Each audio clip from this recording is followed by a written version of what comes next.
जिंदगी देखो कितनी कठिन है। भगवान ने कहा ऐसा नहीं है, यहाँ मेरी जगह पर होना आसान नहीं है, बहुत कुछ मैनेज करना पड़ता है। उसने कहा कैसी बात करोगे आप, ऐसा है तो एक दिन आप मेरी जिंदगी जी के देखो और मैं आपकी जिंदगी जी के देखता हूँ। भगवान ने कहा नहीं भाई, मेरी जगह पे रहकर बहुत पेशेंस रखना पड़ता है, तुमसे नहीं होगा।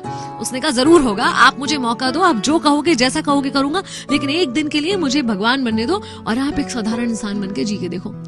भगवान मान गए, लेकिन भगवान ने कंडीशन रखी कि बहुत सारे लोग आएंगे, तुमसे कुछ भी कहेंगे, लेकिन तुम्हें रिएक्ट नहीं करना है। वो तुमसे चाहे प्रार्थना करें, चाहे तुम्हें अच्छा बोले बुरा बोले, तुम्हें सीधे खड़े रहना है, ना तुम्हें कुछ बोलना है, ना अपनी जगह से हिलना है, बिल्कुल मूर्ति की तरह ही खड़े रहना।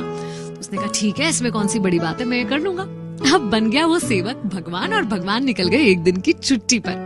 सबसे पहले एक व्यापारी आया मंदिर में, जिसने हाथ जोड़कर प्रार्थना करी कि हे भगवान, एक नई फैक्ट्री लगा रहा हूँ, मुझे खूब धन धान्य देना, मेरे उस फैक्ट्री को खूब तरक्की देना। ऐसा बोलते हुए जैसे ही झुका तो उसका वॉलेट गिर गया, वॉलेट वो वहीं भूल कर चला गया।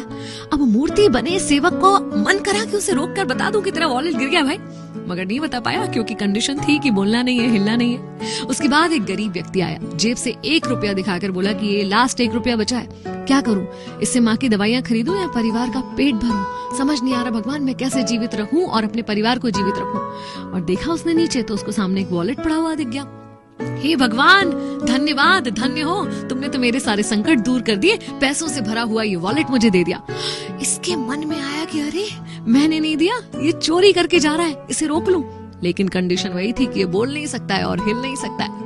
तीसरा व्यक्ति एक नाविक वहां पर आया, एक सेलर, जो कि जहाज लेकर 15 दिन के लिए समुद्र में जाने वाला था। प्रार्थना करने आया था अपनी सुरक्षा की, कि वो सुरक्षित सफर से अपने परिवार के पास वापस आ सके। वो प्रार्थना कर ही रहा था कि व्यापारी आ गया पुलिस को लेकर। देखिए देखिए, इसने ही मेरा वॉलेट चुराया है, क्योंकि मेरे बाद मंदिर में यही आया है। पुलिस उसे पकड़ कर ले जा रही थी और अब उस सेवक से बर्दाश्त नहीं हुआ कि इनफ इज इनफ, अब मैं और मूर्ति नहीं बन सकता, अपनी आंखों के सामने इतना गलत होता हुआ नहीं देख सकता।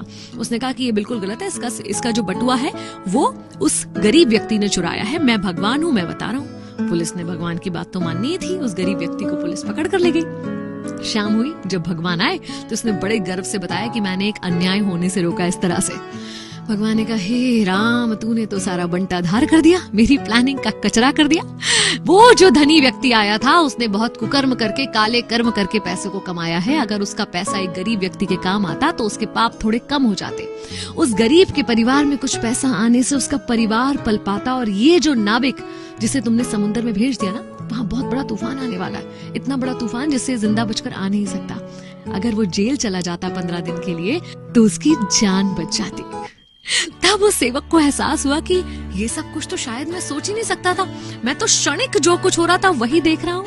और यही हम और आप भी करते हैं, ऊपर वाले की उस लंबी प्लानिंग को समझ नहीं पाते। कुछ क्षणों के लिए जो चीजें हमें लगती हैं कि हमारे साथ गलत हो रही हैं, एक्चुअली उसके पीछे भगवान का कुछ बड़ा अच्छा सा प्लान छुपा होता है। याद रखिए, अगर ये आपकी मर्जी से नहीं हो रहा है ना, तो ये भगवान की मर्जी से हो रहा है, और जो कुछ भगवान की मर्जी से होता है वो बहुत अच्छा होता है।